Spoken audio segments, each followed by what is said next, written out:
about 12 years ago, it was a Sylvania thing. Yeah, And then it just, you had people from the DEP, right. Stop by. Yeah, yeah, And it's right. still good. And I can't imagine, like, you know, and how PFAS are Yeah. taken, yeah, it's wild. Okay, we're not expecting Daniel. Okay, he usually is not late, yeah. Might have blanked out because it's 2 weeks in a row. Yeah. Yeah, which I really appreciate you all convening for this, and I'm happy to see everybody has survived what I know has been a long process with the previous meeting, I think, although I haven't seen that video. That meeting's technically not over yet. Okay, well, excuse me, I retract, strike it from the record, please, thank you. Good luck, You're Godspeed. gonna break the land speed record that we set. Okay. Yeah. All right, so let's go. 5 hours, you have done something wrong. And it all. Understood. Okay, thank you. Wow, thank you. Heard and will be obeyed. Yeah. The application, that, Pretty epic. untenable, Okay. pre-application. All right, let's call this meeting to order. First item is determine a quorum. We have our 4 regular members and 1 alternate. We have a quorum. Any adjustments to the agenda tonight? You might want to drop those minutes. There aren't any minutes to approve, correct? Fantastic. Any citizen comments not related to this? Yes, Amy. All right, Oh, no, please. okay. So hello, thank you everyone for the chance to speak. I will keep it brief. So much was said during the applicant's presentation last Thursday and much went unsaid. It seems both muddied the water a bit. So for clarity's sake and simplicity's sake, I have listed 3 points of focus to hold in the forefront of our minds. Each one is explained in greater depth in the memo of opposition. Number 1, propagation maps do not prove the existence of a significant gap in service. Quote, the gap must be large enough in terms of physical size and number of users affected to distinguish it from a mere and statutorily permissible dead spot. Indeed, federal regulations contemplate that areas enjoying adequate coverage will still include spots without reliable service. Dead spots are defined as small areas within a service area where the field strength is lower than the minimum level of reliable service, and the presence of dead spots does not mean that service is per se inadequate, end quote. Bearing that in mind, have we received a substantive report that tells us the physical size of a said gap, the number of users a said gap affects, whether all of the carrier's users in that area are similarly affected by said gaps, data about percentages of unsuccessful calls or inadequate service during calls in said gap area. Hard data, such as dropped call records and drive test data from a third party, is straightforward, avoiding error or inaccuracy, and essential to the determining process that's before the board. Number 2, the proposed cell tower is incompatible with our town's responsible comprehensive plan and land use ordinance, are 2 visionary documents that uphold town values and is used as a measure to identify what stands to jeopardize those values. A variance from the 300-yard restriction is only permissible if such granting does not result in, quote, an undesirable change in the character of the neighborhood and will not unreasonably detrimentally affect the use or market value of abutting properties, end quote. Quote, federal courts around the country, including the U.S. Court of Appeals for the 1st, 2nd, 7th, 9th, and 10th circuits, have specifically held that significant or unnecessary adverse aesthetic impacts are proper legal grounds upon which local government may deny a zoning application seeking approval for constructing a wireless telecommunications facility, end quote. Quote, as logic would dictate, and as federal courts have held, it is the homeowners who are best suited and accurately assess the nature and extent of the adverse aesthetic impacts of an irresponsibly placed wireless telecommunication facility upon their homes. This is especially true of homeowners whose property is adjacent or in close proximity to a proposed cell tower, end quote. End quote. Federal courts have recognized that it is completely proper for a local zoning authority to consider the professional opinions of licensed real estate brokers as opposed to appraisers as direct evidence of the reduction in property values that an irresponsibly placed wireless facility would inflict upon nearby homes. End quote. And number 3, the board has the authority to uphold the town's responsible comprehensive plan and land use ordinance without the threat of suit. Documentation sufficiently explains how the proposed cell tower would have an undesirable change to the character of the neighborhood, a negative aesthetic impact to immediate or nearby neighbors, and a negative market value impact to immediate or nearby neighbors. An in-writing decision to deny the proposed cell tower based on the substantial evidence satisfies the requirements of the Telecommunications Act of 1996. That's it. So once again, thank you for your time and attention, and I will see you in August. I'm not leaving now. I'm gonna stay here. Hey, could I ask a question, or Brendan, can I ask a question? Yeah. So thanks for that thoughtful summary. As I've contemplated our epic meeting over the week and sort of sorted things out in my head, I have a couple of like observational remarks, but I think they're better in August than now. That's fine. But to that end, the decision about whether or not to grant the variance is sitting with the appeals board. And so my question is, will this statement, is there an opportunity for the citizens to comment at appeals board meetings?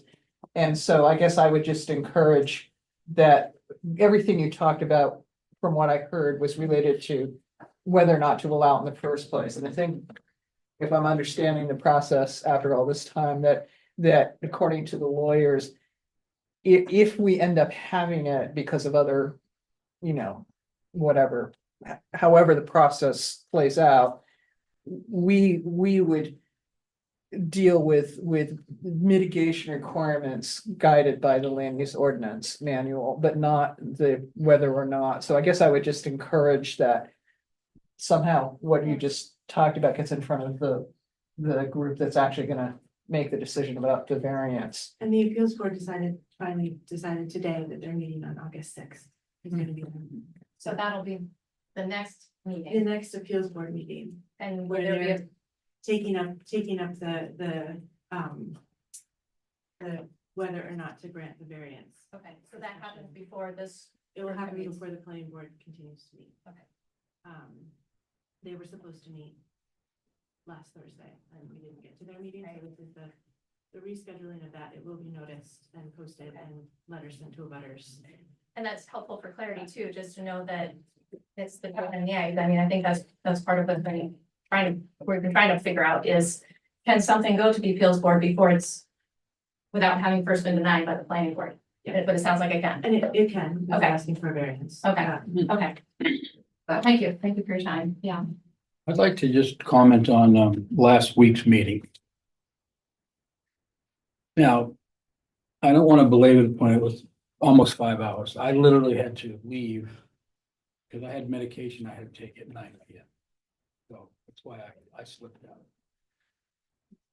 But I just think, and I think I said this, if we look at the tape, I think if we could all keep in mind, we have a civility factor that I think we should practice. And I don't think this is an adversarial climate with the people trying to get something done. I just think that we should bear in mind always that we kind of work at the pleasure of the town, and we want to make things easy, or not so much easy, follow the rules. But again, I think that factor of animus, civility, I think there's really no place for that. You can disagree with someone, you can ask them for this, that, whatever. But I think we should all keep that in the back of our mind. To have that idea that we're all in this together. And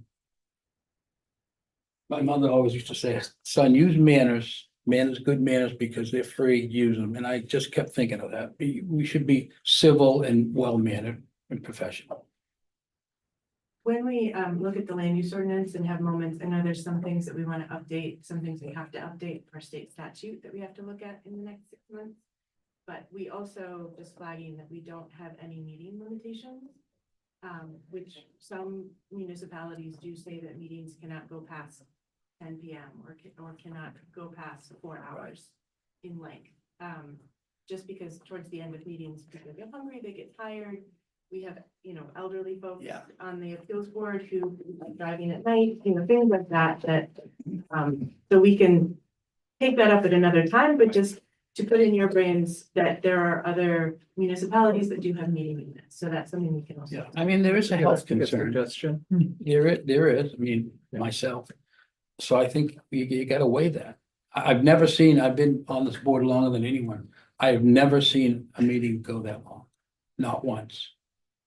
3 hours, we remember the 3 hour, 15-minute one, Yeah, not 5. I mean, I think, plus, I think personally, I think after about the 3 hour mark, 3.5 hours, people are not letting, stuff is just going through. It's not as productive. I don't, I agree. yeah, after 9 o'clock, it definitely degraded.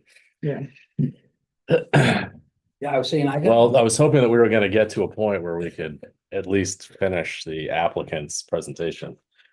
But, It was everybody had questions and it just. what's the kept on actual going. status now? They're coming back in August? Just Yeah, the meeting was gotta continued. go through It was, the- it was, Yeah. it was a continue. The Yeah. planning board voted to continue the meeting at their next regular meeting Okay. in August. Okay, good. All right, well.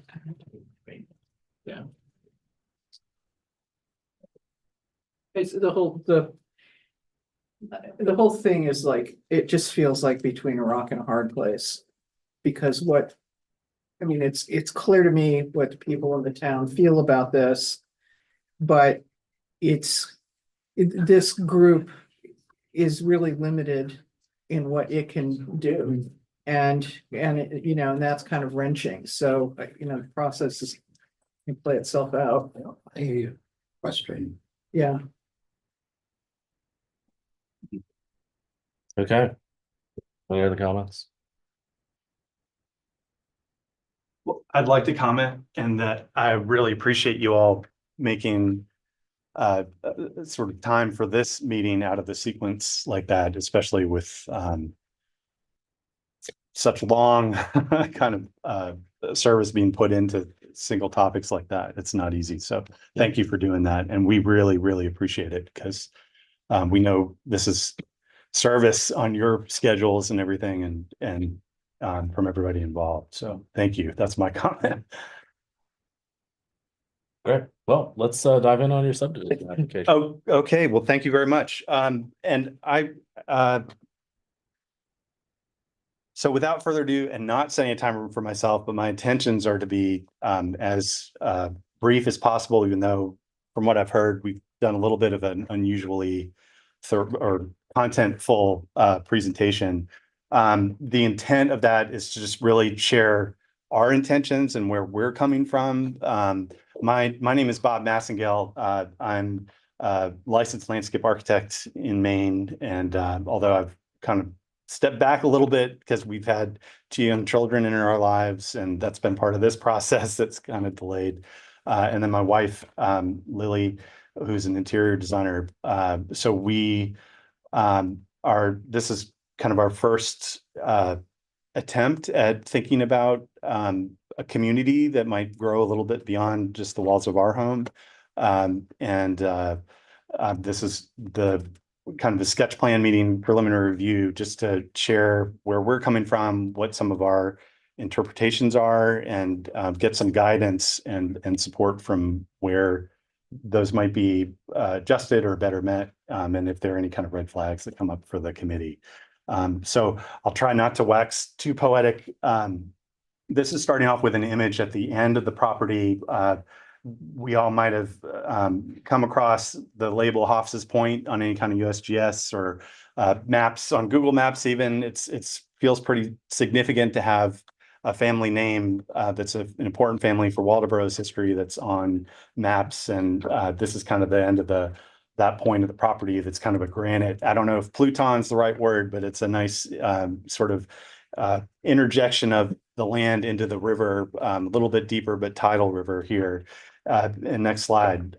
So that's why it kind of leads off for this. So on the bottom left of that rectangular geometry is where that photo was taken.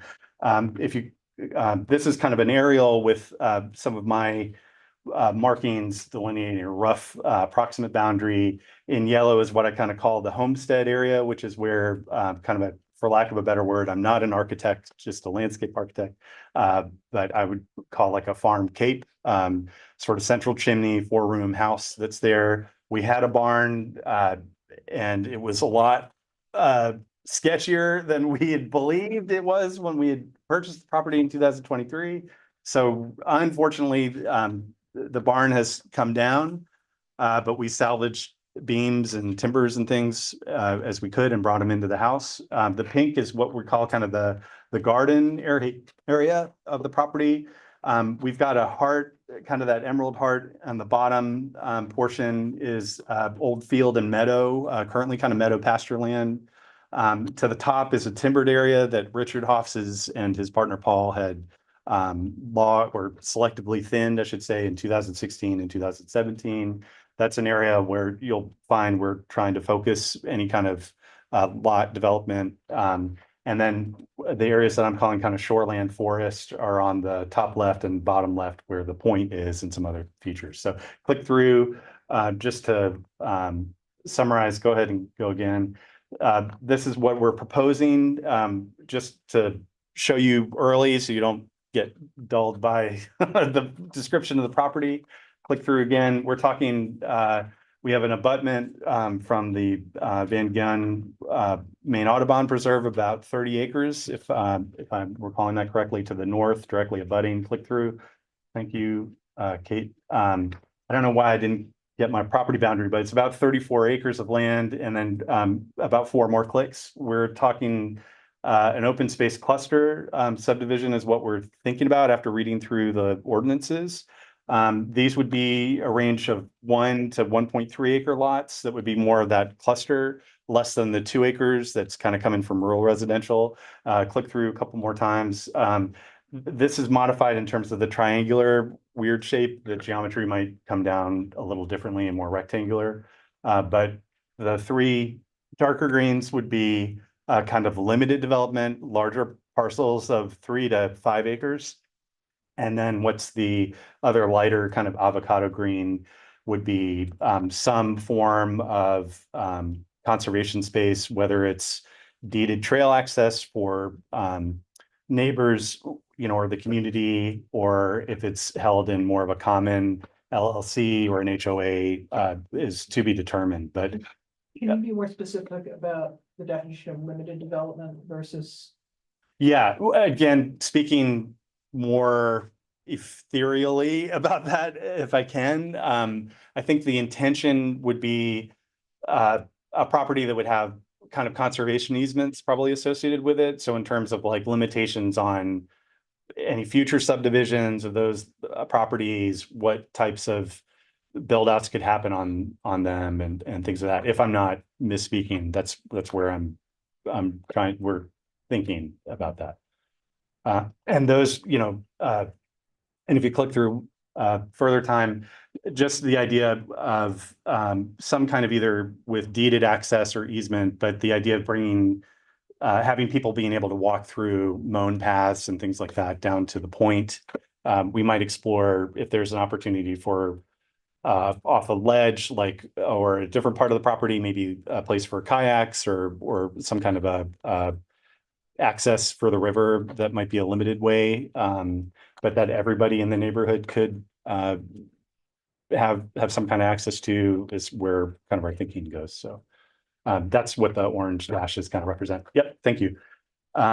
So yeah, again, our goal today is just to kind of our project understanding and intentions, and then get some feedback on, you know, where, especially if our thinking about kind of roads makes sense, frontage, in my understanding, is kind of up to the board's discretion, you know, and if red flags, things of that nature. So we're essentially, you know, as Johnny had been referencing the other Hoffs' house up by the Sylvania site, we're about 2 miles, 2-minute drive from town, south. You can see the blue dot and the orange Hoffs' points there. the Guy Van Dunn Preserve, if, and forgive me if I'm mispronouncing anything, is there.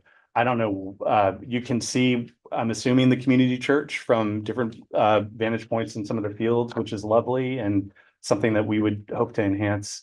And please advance. And then this is kind of a isometric view, aerial view from Google Maps of that property. Again, so again, to the left, the north is the preserve, about 30 acres. And essentially it's this cove space is shared between our property and the Van Dunn property. Yeah, so we're trying to capture, you know, and I don't want to get too squishy with landscape architecture feelings and things like that, but the idea of the spirit of a place is something that we found just through being able to meet Richard, you know, before Richard Hofstede, who was the previous owner. And I think it was really important to Richard and Paul and their family's legacy that their property land with people who appreciated that and kind of respect that. And so we felt, if you advance the next slide, you know, being able to understand and make that legible in how we're living on the property. This is a view from the garden looking back up to the house. If you click through again. So around the Homestead House area, it's a language that's stone wall, you know, obviously the old cedar-sided shingled house building. And then some of the meadow is kind of reclaiming where some of the garden is. Click forward, please. Thank you. Transitioning down into old farm access roads to former kind of fallow farm fields that we keep a mown path through, and ultimately meadow, like in the top left. Click forward again into that shoreland forest where there's sort of ephemeral streams that we're getting delineated currently, and click through again. And then down into, you know, this is kind of a sunset and fall view, but looking at the point there where the forest is into some of the Tidal Creek. And then again, where our little meeting picture in picture is some of the rock ledge. That's the point. Thank you. Next slide again. So again, just back out. That's the property. That's kind of what we came through. What's important to us is using the beauty of what's there to inform preservation, conservation, and how the rest of the subdivision might respect that and share it with other people. Click through. So again, we're trying to respond to existing landscape patterns, make meaningful connectivity to areas that might be conserved. And the strategy for that is different, preserving shoreland habitat. And I'll let you guys can refer to that in your notes if you want to. But ultimately having well-designed, kind of low carbon impact, low maintenance housing and neighborhood connections is important. Next slide, please. Thank you. This is just including to show what this is not. You know, we're not trying to do a conventional subdivision plan. We're not trying to make kind of conservation safari estates that are big and cordoned off.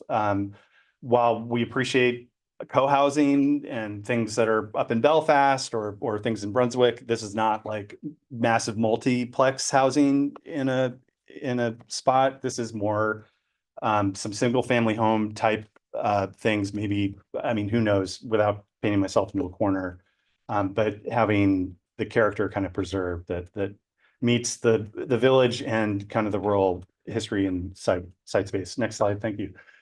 This is just a little quick site analysis of some drainage patterns where yellow kind of field, meadow, brown areas where it had been already timbered in 2016, 2017.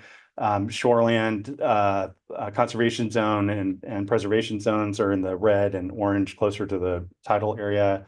And then, you know, where some ledge and things, some wet areas are, where we are in the process of everything. I'm working with Gartley Dorsey to get boundary survey updated. We had a partial boundary that we needed to kind of complete. And through that, we're also working with a wetland scientist and soil scientists to get wetlands kind of marked and streams delineated. That is not this document. This is my interpretation of looking at information. So that's in process. And then what I'm assuming would happen is, you know, working through with you all through subdivision and then seeing where we need, you know, engineering and so forth. I've already reached out to like State Historic Preservation Office we've had a declaration of no significant interest from them.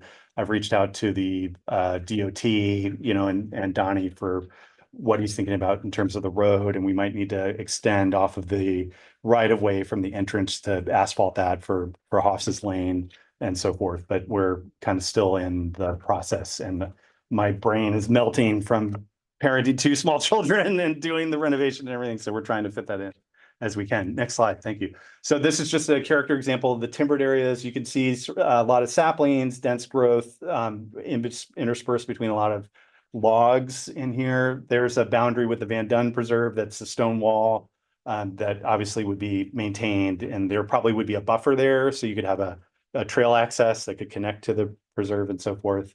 But just showing that this has been impacted relatively recently, and that's where the 1 acre kind of size would go. Yes, sir. Forward direction. Yeah, I live on the town landing in Waldeboro. yes, Okay, so that's the Madomics right there. yeah. Where is this, your project? Is it down river from it? Not having landed at the town landing Right. and still figuring things out, I want to say, Like- yes, we're like down, south, east.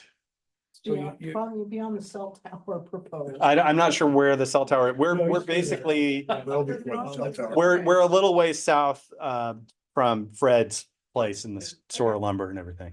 I'm very familiar with Friendship Road, which Hofstas Lane is on. On, yeah. It's down the river almost maybe 2 miles and on the other side from the town landing. Thank On the you. other side, Appreciate okay, and it's not to the Sylvania place. It's near. No, it's about a mile south. of It's beyond, yeah. South of the. Maybe a little less, but south of the Sylvania This is site. for further discussion, but the Sylvania site, they have a lot of contaminants and all that. Yeah, Is there any, I'm getting too far myself, but I just don't want you to, there's a lot of contamination. I mean, you can't do shellfish there and you're close to that, right? right. So I think we have my understanding, there's a certain, that cove has closures that are periodic, but not permanently, as I understand, and that but I haven't talked to shellfish wardens, and I haven't rolled my pants up to find clams yet or anything like that. Not that I would try Because, effluent discharge. like coliform bacteria and things that are coming from people's failed septic systems more than they are from the plume, the chemical plume that's coming. Off the land, and I think, Bob is, there would be, I think, 3 or 4 lots that would be impacted Right. before his lot is impacted. I know there was a big deal with the DEP, but when there was certain runoff parts of the year, and then it washed down where Sylvania was, and then it would increase the contamination if you. Okay, yeah, But you could have some cores just to, I mean, Yeah. when you get in there, when you get closer than you are to just. see for peace of what's, mind. yes, thank you. Or you could We- test your well. We've tested our well, and I'm not aware of anything other than a little more hard water. But nothing has come back that was alarming. Yeah, that I'm aware of. Yeah. And I can look back and check with my contractor on those Are you results. planning on putting a septic system in for the entire unit or the entire subdivision, or are you gonna do individual septic systems for each?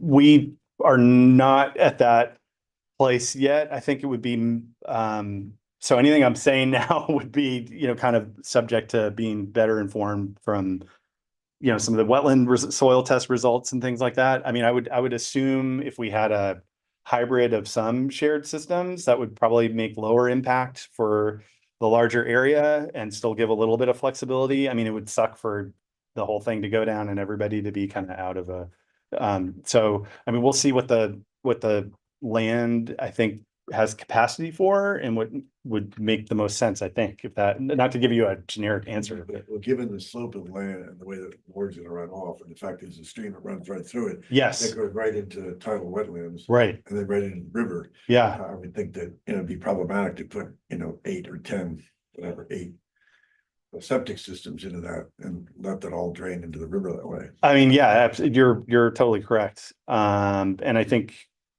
I think we're also looking at centralizing more further away from that blue line stream and keeping it further up from the site. So it's a good point, and I think we would just certainly keep that in mind. And it's not something we're like opposed to doing by any means. I have a question though, if I may, related to, after reading this criteria for cluster subdivision, and then looking at your map, some of it I couldn't, even online when I tried to blow it up, I couldn't read what was in these various lots of the notes that were in these various lots. Oh, sure. But I did, in looking at them and reading this, I noted on 10-19-3-3, which is layout and siting standards. Mhm. There's in the planning, the location and siting of residential or business structures in an open space subdivision, lot dimension and frontage should not be primary considerations. Priority should be given to the preservation of an open space Mhm. for its natural sources, national value, resource value, with human habitation and business activity located and sited in the lower valued natural resource portion of the parcel. Sure. And looking at this, and how you divided it up, it seemed to me that a lot of them sort of more, if you will, valuable. For instance, I couldn't read, if you go back to your map. Sure. Kate, can we back up? Just this one with the color? Yeah, well, yeah, that one would help, but, well, This one. that's, no, the one where it shows our actual lot line divisions. Like this, yeah. It's towards, There's one let's refer, say that one, Yeah. but that doesn't Yeah. show. So the area that's got the stripe that's down the middle, the sort of green one that's right down the middle, the darker green one, it's right Yeah. down the middle. yes. That you haven't listed in here as a lot number. You call it lot number 9. Sure. But if that's part of the conservation, that's part of the conservation, that's part of the open space, why is it listed as a lot? This darker green would be like restricted development, but open for a lot. Those darker greens are lots. Right, but And that's the nicest section of the property, pretty much, because it's. the I most mean, open. well, Well, that I mean, may be subjective, but that that's where the primary agriculture use would be. That's where the meadows are, would seem to me. That's. well, the meadows are abutting to the south. I mean, Well, I mean, and I'm excited to invite you all to the property to see these areas for yourselves. But for example, the photos are primarily of the lighter green. I mean, there's abundance of open space and meadow character, but I would respectfully submit that, I mean, beauty and importance and stuff, but in my professional opinion, I mean, there is beauty in that lot, obviously. I mean, all the lots should have aesthetic merit and value to them that should be a part of that process. But I think there's a significant amount in the lower areas that, some of the meadow begins in that space, and that area is not necessarily going to have What is? other houses in it. And it's not to say that entire lot would become developed, You also list the lot below it. You also call that lot number, I can't read it. If, again. Kate, if you could go further down Yeah, to the go slide, back and I'm to- sorry that's kind of the problem with That me one. being, if you keep further into the actual lot division, that's one, or the next, there you go. Right, but, so the lot at the very bottom there, Correct. that is, you have it, I'm calling this conservation land, 7 acres, and my terminology might be problematic, but I would just think that this would be the least developable space, like not impacted. I mean, and my understanding of chapter 10 of the open space ordinance is it's kind of, and that's what I would appreciate your feedback on, is whether if it's in private ownership as a conservation property, or if it's more of a LLC or HOA or publicly, more, not publicly, I'm not saying public, I mean like more for the neighborhood. It's just, it's kind of, there's not a preferred methodology. Well, conservation is, as we were pointing out today, you know, and I should have known this because that applies to my own properties. Okay, You have to have at least 10 acres for the lot to be considered to be conservation easement. which is why this is a cluster, yes. Right. but So if I'm they're- sorry for my terms, I'm not trying to if muddy the they're all waters. individually owned, right, but the cluster doesn't. Conservation easement, it wouldn't even be allowed on the cluster. It If it doesn't, was I'm- under 10 I'm acres. talking It about in doesn't terms really of matter. the mechanics of how the deeds and the property restrictions and covenants would work. So excuse me, I'm trying to say, if we go back, Kate, sorry to keep forcing you into this diagram, the color gradient, lighter meaning less open to being impacted, green being restricted, but still something can happen there. But based on how, you know, my intent, not being a lawyer, not being a real estate professional, would have these larger lots with types of covenants or restrictions on how they would be used by the owner in the So they future. would be buildable. Yes, they would be Oh, okay, buildable, that's what but I'm not that's what I'm saying clarifying. it would be like a house or maybe a house plus a, you know, like an in-law thing for somebody to age into, or you know what I mean? Like not a multiple houses on that lot or subdivided later by the buyer in the future or anything like that. So, now so. I'm confused. to Well, that- sorry to Hold on, confuse. can I just say about the 10 acre minimum? That I believe is if you are taking conservation land and and creating a cluster subdivision from land that is already conservation. This is land that is not in conservation, that they are setting aside portions to go into conservation as offsets for the open space. Right, but. And that's you how have to we're- have at least 10 acres to put in conservation. Yeah, but stop Wait, using the but- word but- conservation. Yeah, I need to Yeah, stop yeah, using that word. I am sorry. That's Yeah. kind of my default and I apologize for using it. But it would, I think the term. lesser impact. Yes, Here, right? yes. however, I think where I landed in my thinking about it was, as I'm saying in the key, like in my head, and again, this is the sketch meeting and we're working our way through this. What I'm calling like no development, like not like trying to more conserve and protect that space would be lighter green. That would be character, spirit of space, met some trail perhaps that would be a light touch ways into some type of community asset like an overlook into the river or maybe a place to put a canoe in or something like that. But in permanent conservation. Yeah, but yes, That it's some more permanently open space. Yeah, legally locked as an open space. some type of locked Not build on it. Yeah. And Yeah. now or anytime in the future. pick up after your dog. So- No, not happening here. Like, yeah, that, So I want to get back to what my original question was a while ago, but I'm going to start with the blues. sure. So when you said developable, if that's a word, I was thinking, okay, so these are 5 house lots. Essentially, is how I'm looking at it. I mean, Okay. you know, again, like. And so right. that defines something that you could fully, that's what fully developed is. You're not talking about, you know, having a trailer park on one or whatever. You're talking about a separate thing where you put maybe a house in a garage or whatever. Yeah, and if somebody, and Family garage. if somebody wanted to build like a shed, or if it's found in the parameters of what's permissible, the future owner would have whatever they could do on that lot, no restrictions on that. for So what they that's want. at one end, and then Yeah. I'm just talking about the lighter green or gray or whatever color that is. These limited development areas, I'm still not understanding Right, what an example of that is. If it's not a single family home right, and it's not a area that we're just maybe doing trails in or, right. you know, what I what see. are some examples of what limited development would be? Right, and I apologize for bringing in a sketch to this, but I think, I mean, I think this is an important thing to define a little bit further. I think where we're thinking is,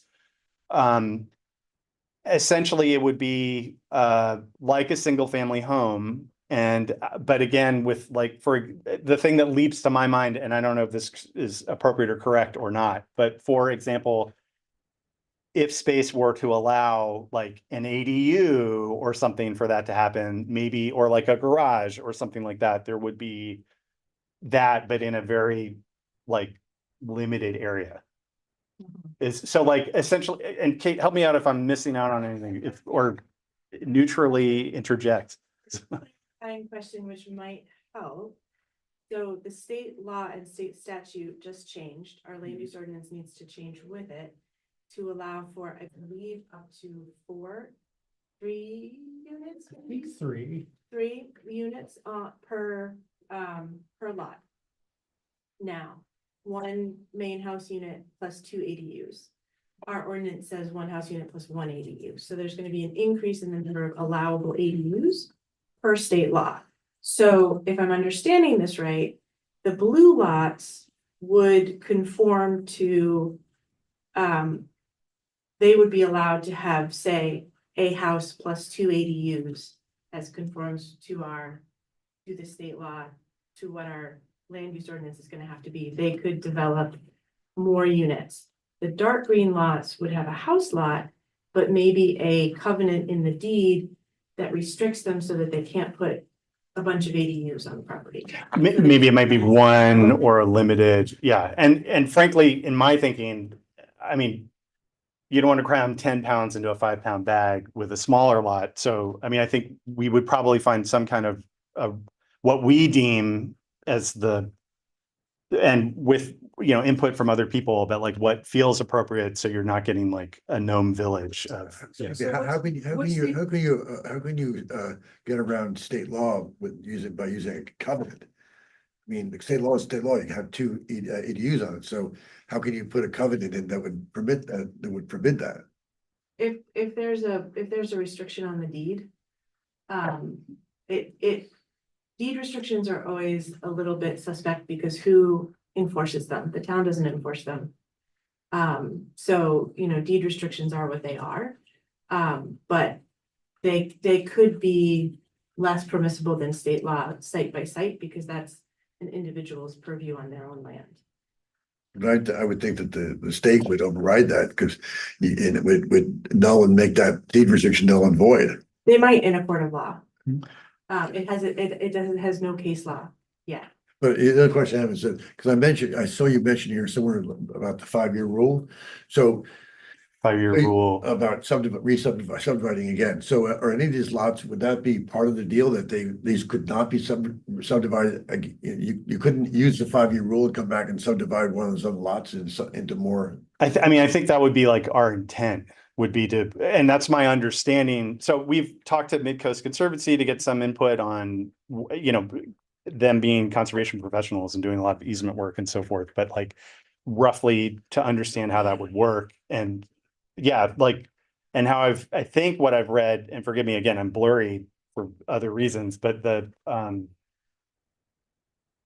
conservation easements and covenant restrictions like that preclude future subdivision on certain property in my understanding and familiarity with that.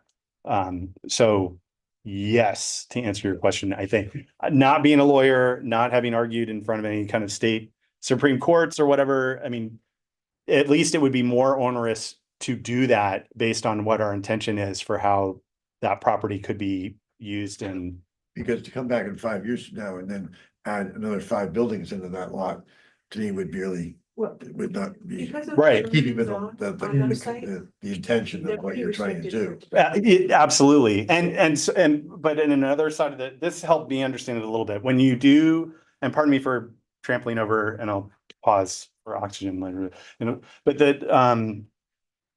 so part of why people do conservation easements or place covenants and restrictions on property, one is, you know, controlling future subdivisions and things like that. So it's protected for all time, you know, down into the future regardless, which lowers the value of those properties a lot because all the development rights have basically been sold off or excommunicated.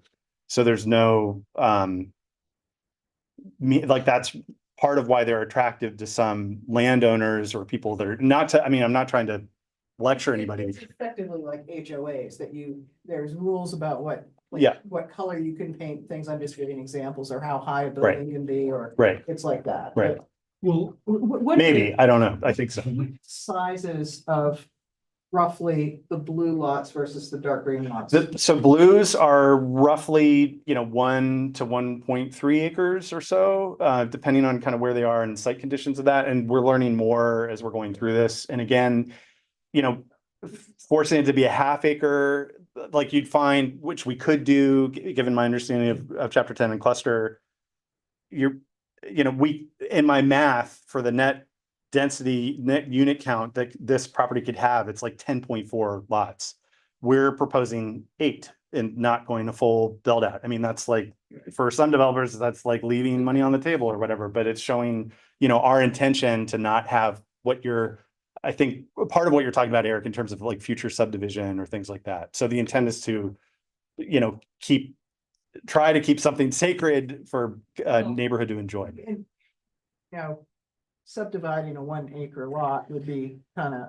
Yeah, Even right. a 3 acre lot, and I gather that bigger one is a little larger because you've got the stream running through there, so you're already. 75-foot offsets Right. and restrictions and right. 5 acres, but it's not all usable. Yes, absolutely, right. In construction. Right, well, and something I'd like to point out with this whole process is that this is the pre-meeting. right, And with the actual meeting, that's when you would need to come to us with very specific, this is the legal status of this open space and why it's gonna be, this is the legal form we're using to hold this open space. And right, these are the legal restrictions we're proposing to keep these as low development areas. Like Right.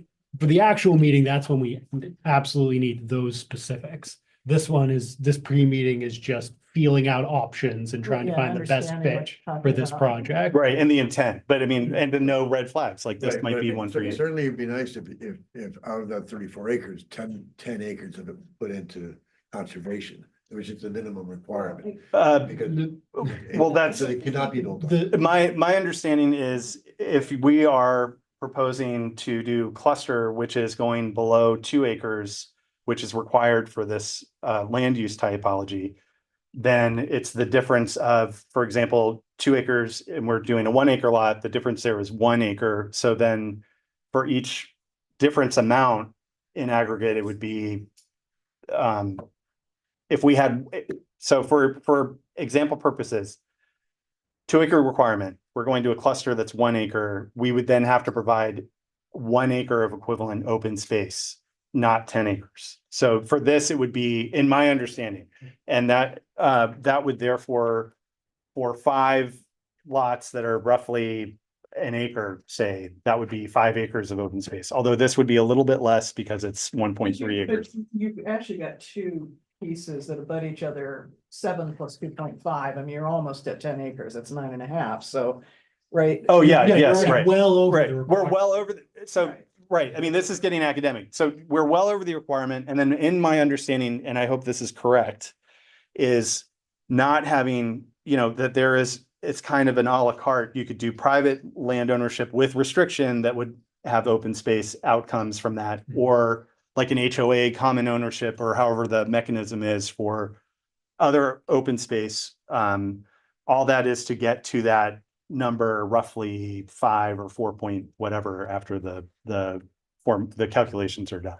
That's my understanding instead of 10. So to piggyback off of what Lake was saying a minute ago, it would be helpful to have like this sheet of defined terms when you come back. Okay. Once you get far enough down the road to, be able to do that. So And I'll try to keep away from conservation as a word to use because it. Well, it's Bible word only in the, if you put it into, if you give it a conservation, you get an conservation easement for it and it's restricted, it can never be built on. Yes, Giving up all the rights to, which would be the ideal, I mean, from my point of view.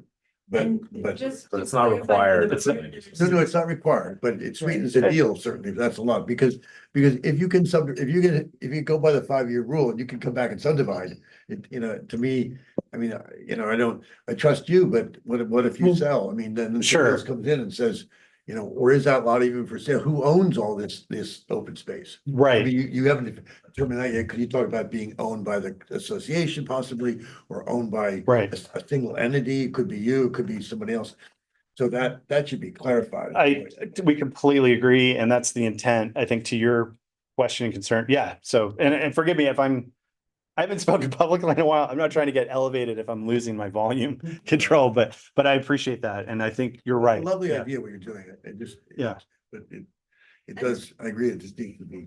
If you just want to clarify for the board, 10.19.1.3 types of open space subdivision, there's two types. There's 10.19.1.3.1 cluster subdivision, which is what Bob is talking about, and there's 10.19.1.3.2, which is conservation density subdivision, and Right. that's the Right. one that you're referencing.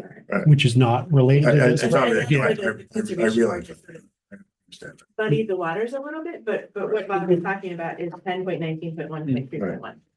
Hey, thank you for referring. I appreciate that. Sorry for I should have clarified that at the beginning. Yes, Well, that's why we have this. meeting. totally, Yeah, right, the- absolutely. Pre-meeting. Yeah, So, stretch. so you've got these, on this copy, they're more yellow than orange, but anyway, Yeah, these sort of etched in possible paths/roads. yeah, One of the things that as you get into the next iteration of this, that would be good to know is where things are actually built gravel roads versus a mowed path, because impervious surface and yeah. drainage and when we get into the whole stormwater thing, that's gonna be important Okay. information. Pervious versus unpervious. So as, and just to clarify, not labeled, but, and if Kate goes in, whatever, we don't have to go back to the slide deck, but mown is what that's showing right now. Right. But because- yes, pervious, impervious because like material. Seasonal Yeah, seasonal roads that are you're just mowing them down so people can get to the water. yeah, Is that's a different impact than something that is gonna stand up to winter plowing kind of thing, right? yeah, right.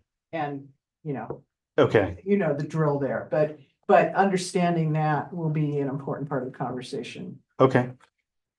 Thank One you. of the things, I think under our purview here is the question of financial ability to perform the project. This has come up on other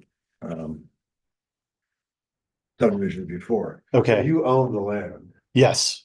and is there a mortgage on it? We basically have a line of credit out, but we own it. You Yeah, own it outright then, if it's just a line of credit, then. yeah, yes. You don't have to get it, you don't have to get permission from the Bank, bank. to do not it at this point. At any point, because they don't. I mean, who's to say how our finances go in the future? We need resources to do things. Well, you need research to do that. You have the financial capability of actually executing it on this plan. Correct, yeah. But you don't need any permission from the bank in No, order to do the subdivisions. not my understanding is They'd no. have to release otherwise. Correct. I don't think that's our issue. And then my understanding also is we have 2 years to update, to kind of improve thing, which clearly we would do, to hold that.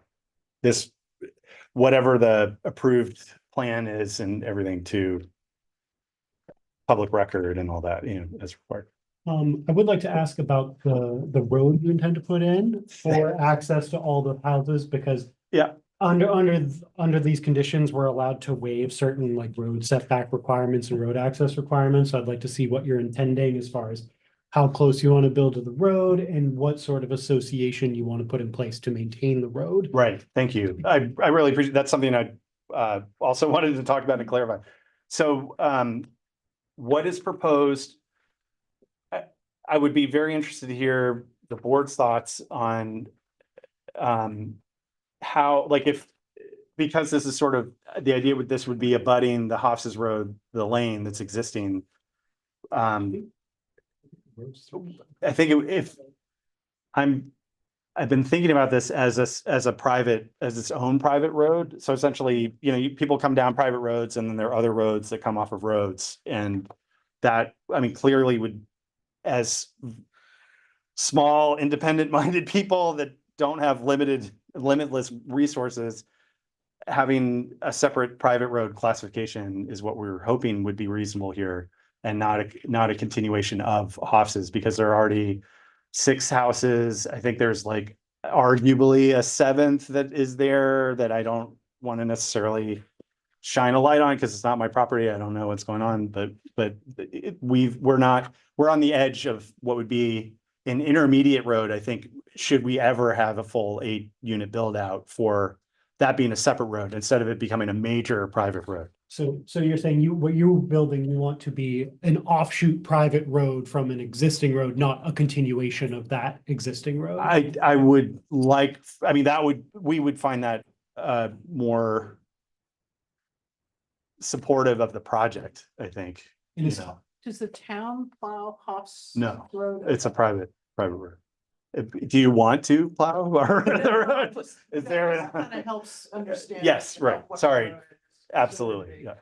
Kate, you may know this, do we have other situations of private roads coming off of private roads and they have separate ownership statuses? Or separate I maintenance don't have any agreements? off the top of my head, Okay. but that doesn't mean they don't exist. So Who I, owns the current private road? Do you own it? Yes, So everyone else has right of way on it, I'm sorry. and the rest of it, all the other butters to that road have right of way.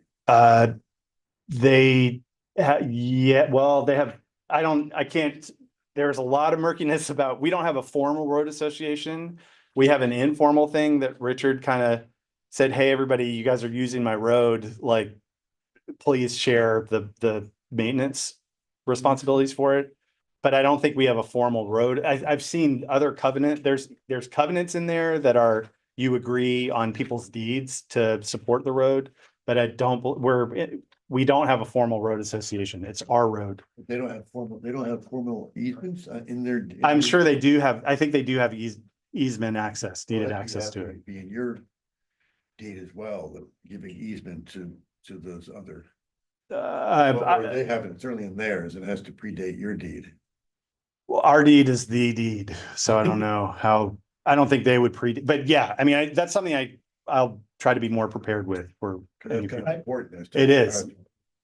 how that road is used and who actually has right to use it. Right, and I think just to answer your other part of that question, you know, if it's a separate road, that would be, so I would assume it would be an association. I mean, that might get a little complicated. It would be an association for the other people on that road, and then I think collectively people would then probably contribute it to the greater road for the rest of the Hoffs's And Lane. then another just potential iteration, I mean, this, now that like pointed out the right road and I see it, Yeah, that just like gets you to each of the properties, but at the point that people put building sites in there, yeah, then there may be additional, you know, building, which I guess would just be permitted separately.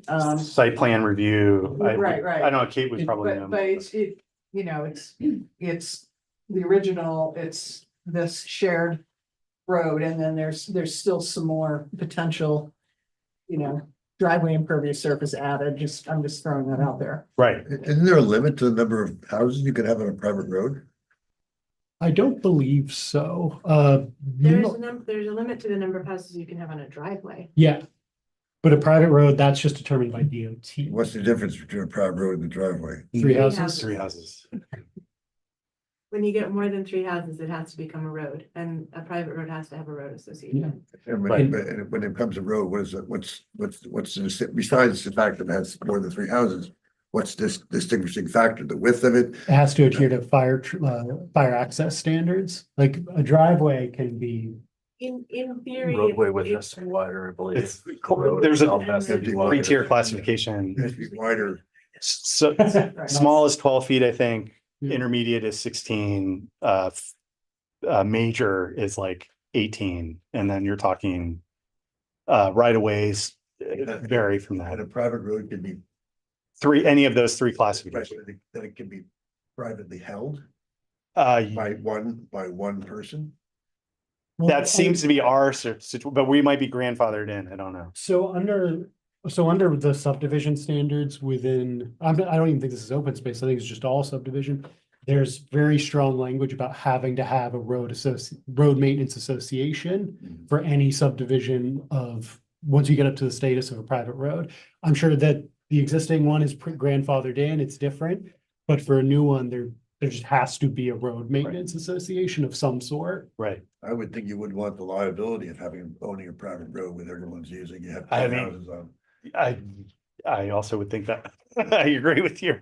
But I mean, and we're in the process of figuring that out and, you know, we've got neighbors that are interested. You need to have 3 people that are willing to be executives on the associate, so forth, you know, but yeah. I will say, I will need to do personally more research about taking a private road and tacking another private road on and considering 2 separate road maintenance agreements. I do think the most preferred outcome I would see would be trying to create one single road maintenance association for the whole stretch, especially given that it is technically all one property. I'm not setting that in stone.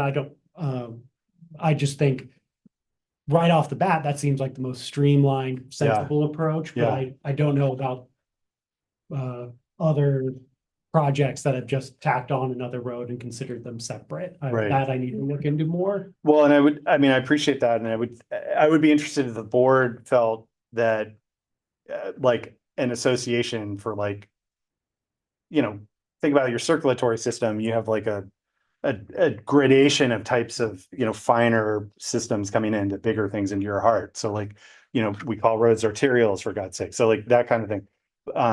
That if one road association had different levels of types of roads under its purview, that would be terrific for, I think, for us. I think I'm remembering one of our work sessions to go through the manual, the land use ordinance manual, and it came up a conversation, because there are roads all over town in Yeah. all kinds of different states of repair. Sure. And the guy who was the code officer then was bemoaning, like, if there's a fire, you can't safely get a fire truck down some of these roads and on and on and on. Right. And to that end, I can't remember if it's actually in the ordinance or not, but it occurs to me that when you get to the end of this thing, that even if you had a small circle or some way for a larger vehicle like a fire truck to be able to turn around, so it wouldn't have to back all the way back out. Right. Says they have to have a cul-de-sac or they could have a T turnaround, Yeah. which is what this I think is. Yeah. That's showing a modified hammerhead. Yeah, Yeah, okay. essentially. Okay. Yeah. So it's like 60 either side. Yeah. You can back up, I would just- 3-point just- turn. Yeah. Because this is a rough, but anyway, I'll Right. just keep that in. Right. And so this is just the geometry shown, I think, are meeting that intermediate standard, which is like 16-foot travel way with 2-foot shoulder either side. Ambulance clearance is like 14 minimum, so you can get emergency vehicles through. And then I heard on some of the plane views I'd watched, like a bridge failed that stuck a fire truck. You know, so that type of, you know, and as from my training and background experience, like I understand, I used to work for the city of Portland on some of their review stuff for more landscape input, but understanding emergency access is a big part of that. So that would be, that's Well, shown. easy to take care of now. Yeah, to- yes, Right. absolutely. And for the board, 9.2.3.5. 9.2.3 is the access type, which details what driveways are, low, medium, and high volume. And then minor, intermediate, major, public, private streets and industrial, commercial streets. So 9.2.3.5 is intermediate, private or public street, private or public way serving 6 to 10 private dwelling units or lot. And a major private or public street is a private or public way serving more than 10 private dwelling units or lots. So whether or not they join Hofstas Road is sort of the difference between an intermediate or a major public road. But if Hofstas Road is the main access to this new private road, would that put Hofstas's total volume as accessing, what is it, 14, the 6 existing plus 8 more? Right, I 8, yeah, plus something about that. I mean, More than 10. More than 10. Yeah. Yeah. I think you could probably, this would be, I think, to the board to interpret whether or not Hofstas, regardless of whether or not this private road is part of it, Yeah. becomes a major road because it does serve A larger. a larger population. population. And I think this isn't necessarily clear. I think that's up to the board's interpretation.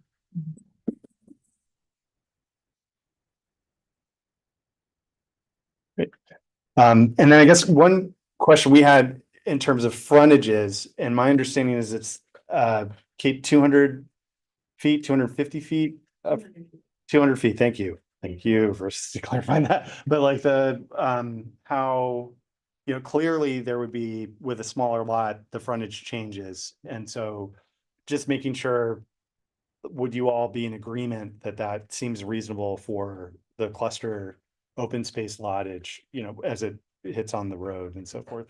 Well, and Eric read the section earlier, but it very specifically states that we're more than allowed to reduce what we would allow in a frontage if it contributes to the opening up of these spaces. Like the language is very clear that like, we are more than welcome to change our required frontage if it contributes to this open space that we're trying to achieve with this kind of subdivision. Right. And to Margot's point about future driveways, I mean, as that, I would assume that would come forward through site plan review for the specific applicant or whatever. Well, yeah, and some of that, I mean, some of that is hard to know definitively before you've sold. Yeah, right, Because you don't know exactly what they're gonna put in there. right. And we don't know our total strategy. I mean, we have the capability for providing people with design and so forth for how something might happen with support, maybe from an engineer or something like that. But I think it makes sense, like with cluster, having shared infrastructure, like shared driveways makes the most sense and has the, you know, Sort of the whole point of a cluster or something. and it's in keeping with the values we have for what the land is. So I mean, to the extent that we can share septic, the extent that we can share driveways, If you know. people have garages, then, I mean, at some point, there will be a little space of diverging. Right, and I mean, you know, and I don't know, you know, again, if we have that, if we decide to pursue that kind of option of involvement, it's not saying we would make garages, you know, necessarily, so, right. Well, and this may or may not be relevant, I'll just say it, and then you can ignore it if you want to, but you know, I've just was showing my house to a couple of people recently, just visiting, and it's a modular, but you wouldn't guess that when you drive in, right? It's very, very custom. And, but that is you know, that's a great form of construction, and especially with the whole, you know, tiny house movement and Yeah. on and on and on.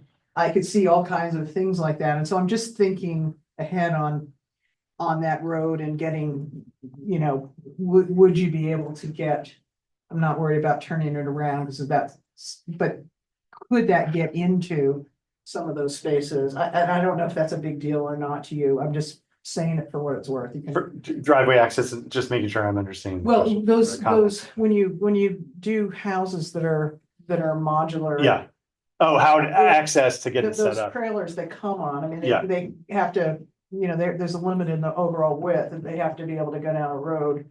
But then some of them, it's like, well, can you get it from the road into the building Totally, site yeah. with a drive? So Right. it just.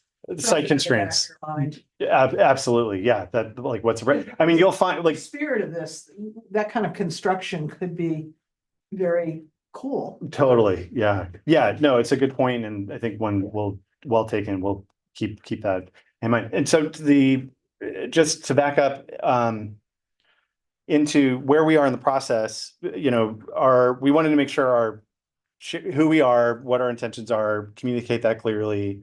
Is this even a launch, go, no go kind of a thing? And it feels like it seems reasonable with how a clustered open space would go. Does it seem like a separate, independent private road connecting? Is that something that makes sense or seems something that could be agreeable or reasonable? Is another question we have. Seems like the frontage is open to being flexible, and that's not a bad conclusion or wrong. And then where we are in our process is, you know, we've really been diving into the farmhouse, like getting through this whole thing, our personal lives and all that, and then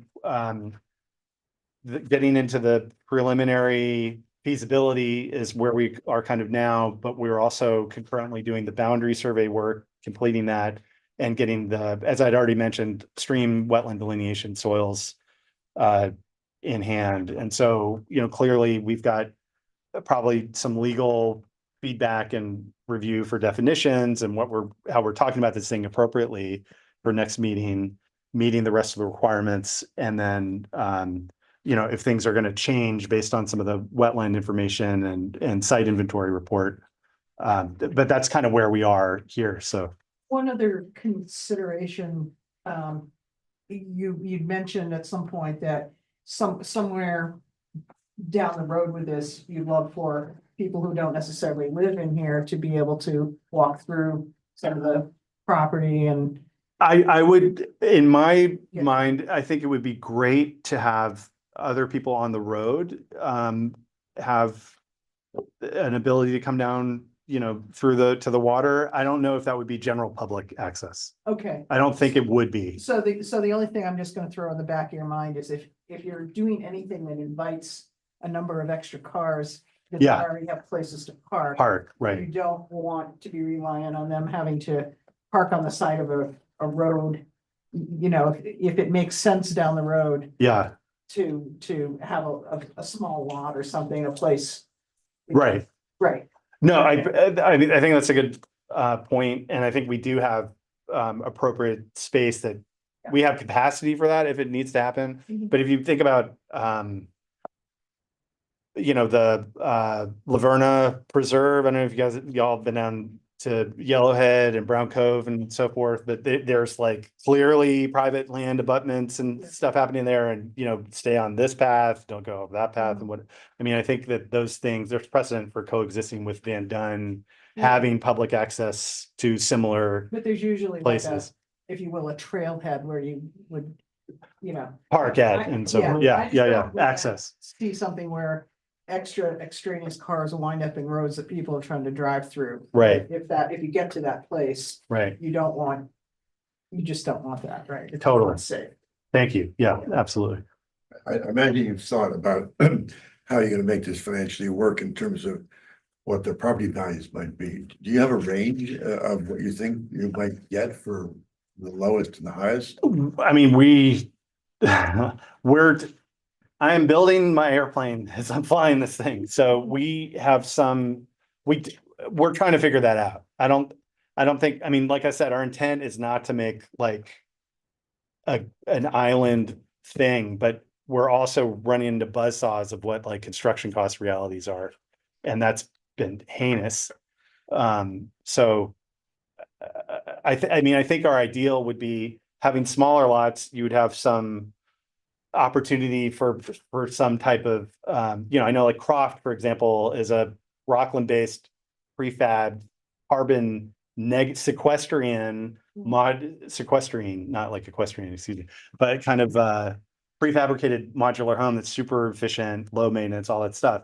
It's also extremely like luxe to build that kind of thing. And not to mention the crane and the shipping thing you got to get into there. So to the point we could keep it cost down, we'd love to do that. And I don't know exactly what that range But is. you're not necessarily talking low income housing with. No, And unfortunately. maybe this is, I don't know if Kate is still within earshot. Or, Oh, no, there's. return. But Brendan may know the answer to this.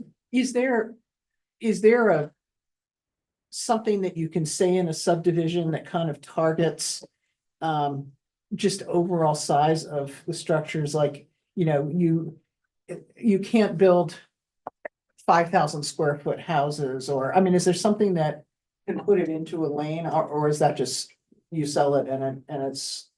I mean, you can put. You can put a age deed restriction. restriction on that. Yeah, Yeah. yeah, I mean. Now you can. Is that, so I don't know. This is just my.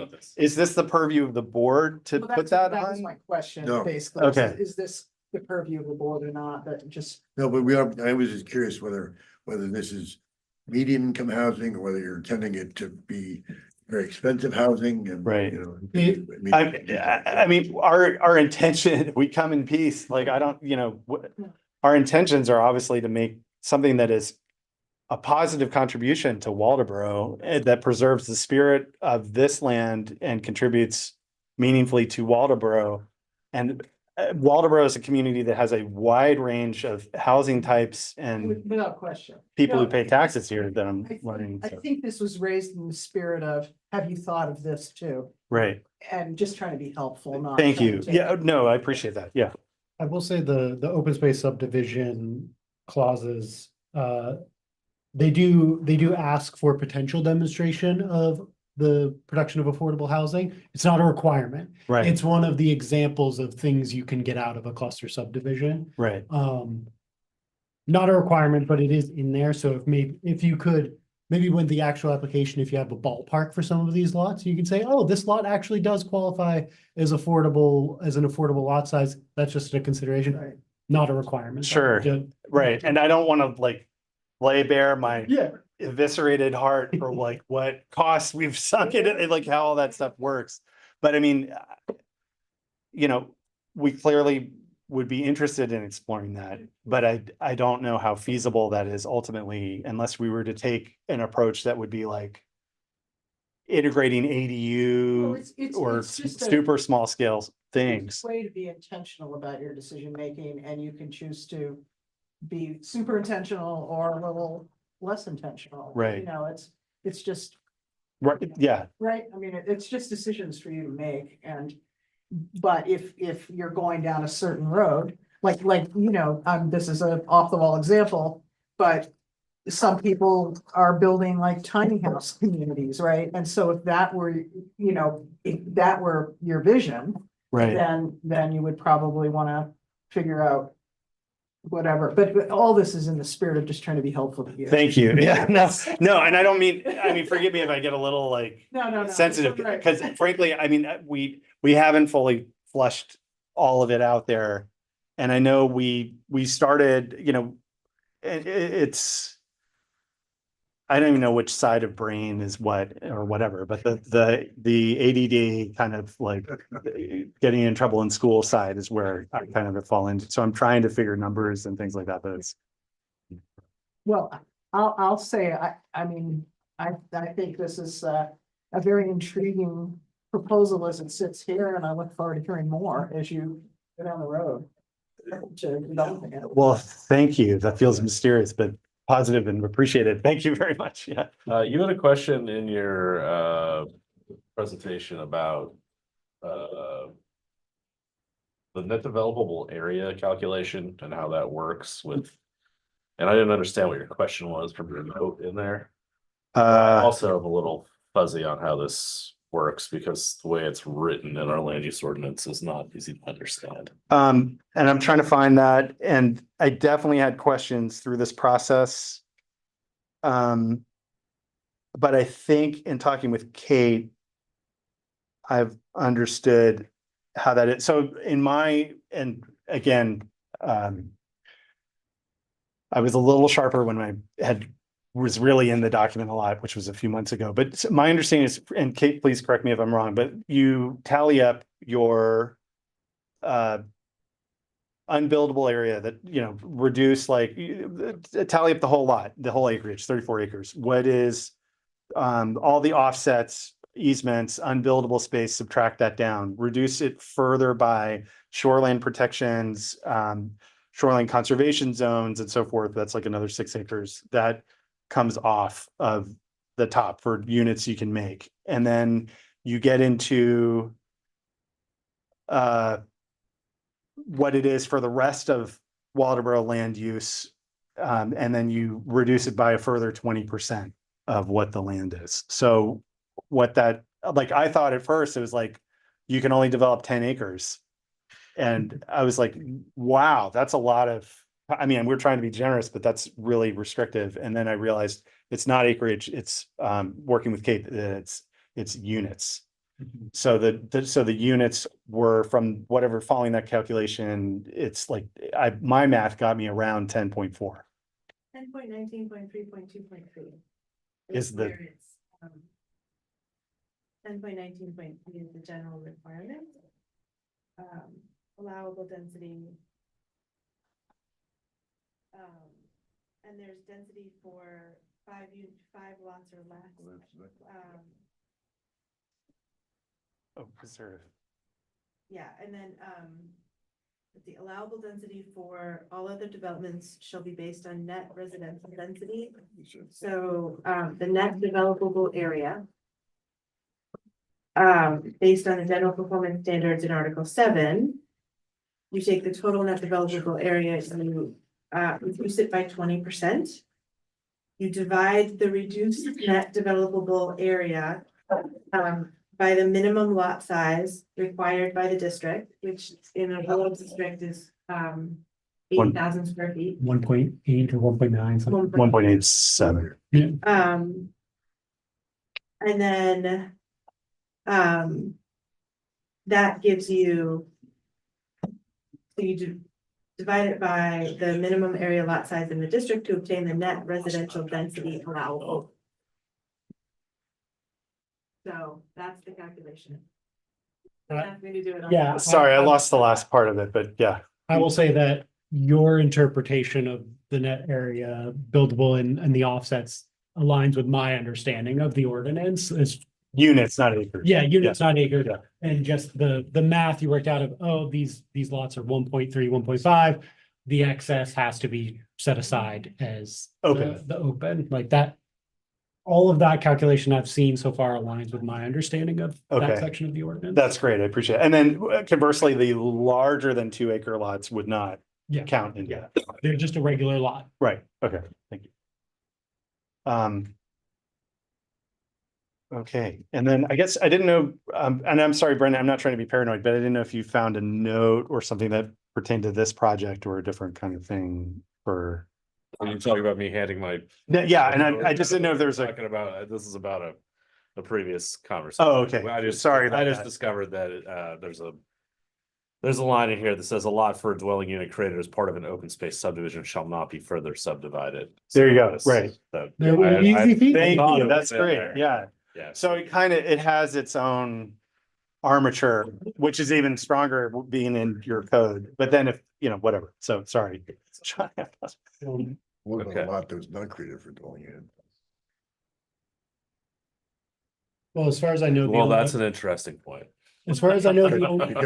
Yeah, you're absolutely right. Because there's a bunch of lots there that are created in the subdivision, they're not Yep, specified for development. Right, yeah. They could be then subdivided later on, I suppose.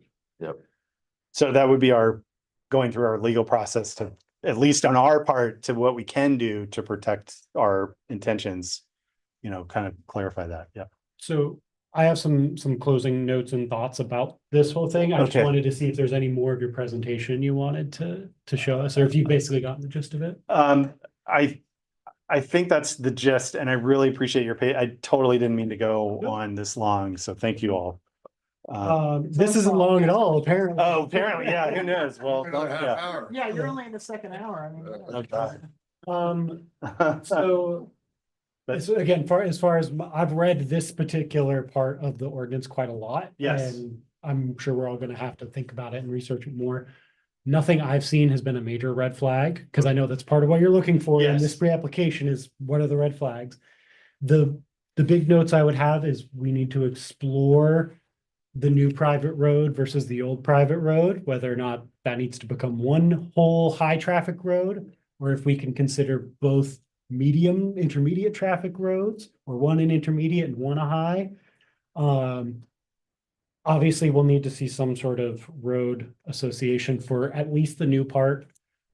It might be advantageous if you could have it for the old part of the road as well, even if it is a separate road association, but seeing that this is now managed by an official road association would certainly make the process easier. Yeah, And then just noting for the actual application, I think one of the big things we're gonna wanna see is exactly what legal mechanism you're using for holding the open space. Whether that's a trust easement or whether that's an HOA holding it. Like you said in the ordinance, it's very open as to what it can be. We'll just wanna see the specifics for the specific project. right. And then just as a personal note, I would like to see in whatever that open space legal status is, there's definitive legal language around allowing everybody in this subdivision access to that open space. Because to me, that's part of the whole point Yeah, of having this open space is that everyone who's losing out on a personal lot can still access this open space. Right. Yeah. Or, I mean, or not like a personal lot, but I mean, it's just bringing a lot more people into the magic, you know what I mean? Yeah, yeah, totally. When, at what point do you think it would be, a site visit would be in order? I'm open to suggestions. I mean, I mean, today we have just moved into our, we have a certificate of occupancy. We're still doing work on this house, but we're here for the summer.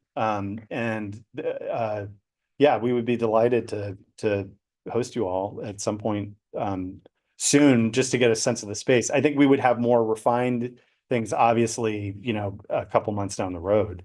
But Waldeboro's not your residence? You don't live here? we live in Portland, Maine. Yeah, yeah. But we're, so we've been back and forth and transitioning and all that. And we don't know what we're doing for, like, if we're figuring things out. Yeah.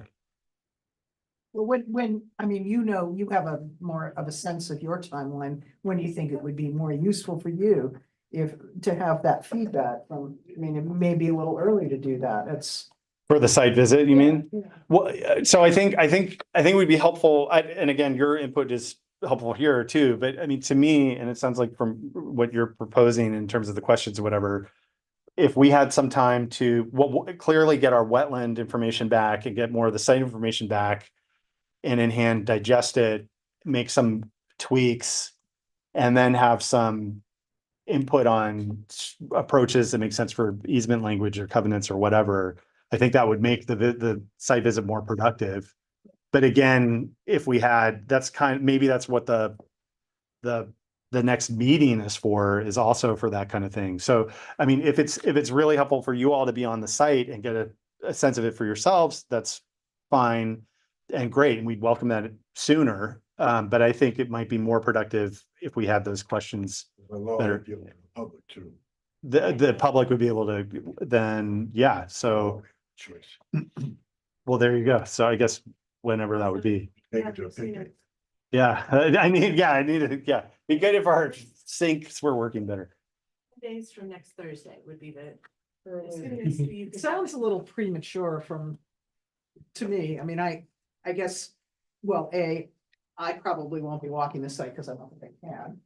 But, so, don't make me the hinge point of the decision, but it Okay. just, it just seems to me that optimizing when it's the most useful from advancing the application should dictate the Right. visit, not our excitement to see it. Oh, okay, yeah, Yeah. no, thank you for that, yeah.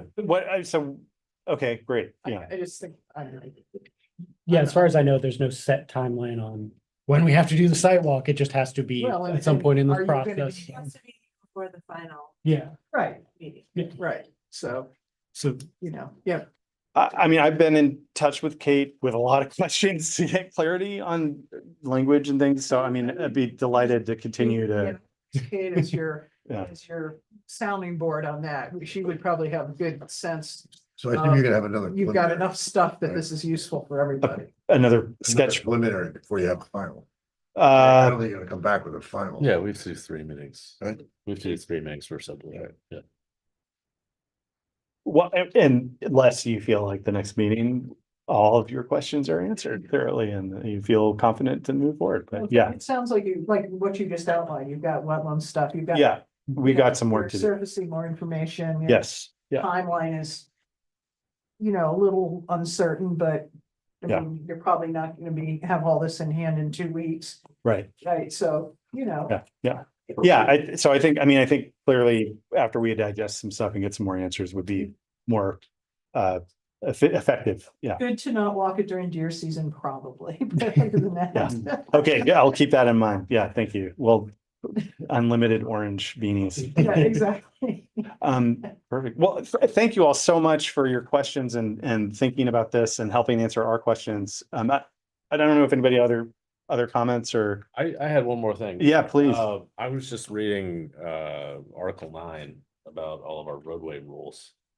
And it says that a private street is supposed to get forwarded on to the Waldeboro Road Commissioner for review. We have a road commissioner in this town? I don't think we do we? I think it's public work. Public Works. Oh, Okay, Usually if we have new roads, Will Pratt has to sign off. Okay. And Okay. if the code enforcement officer, DJ will send things on to Will. okay. And Will Pratt, the director of public works. I think is the road commissioner.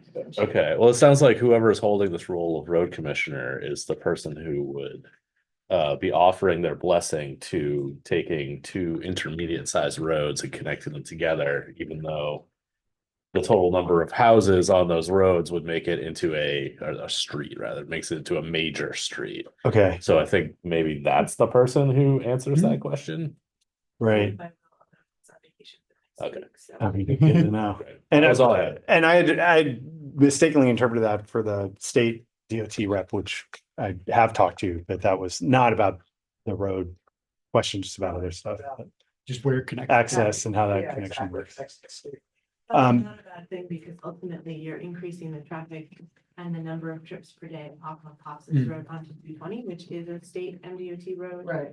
Entrance and exit, so, yeah, and if it is determined that it has to be one long road, you would have to bring in MDOT because you would be exiting onto 220. Right, right, yeah, right. And my preliminary feedback from that, from MDOT was to extend a paved apron within the DOT right of way further down the existing roadway and have it paved. It's currently gravel. Yeah. But I mean, clearly that would be provided in writing the application. Okay, thanks, sorry. Thanks so much. Exciting project. Yeah, let's adjourn this Really, meeting. really charged about that. Thank you. We're excited. We're nervous and excited. I moved to adjourn, do you? Uh, My town, Portland. Oh, great. Yeah, we're out on Neal Street. Yeah, so I'm trying, is that by right? You know, Brendan fell down. no, we're further Oh, off left. the,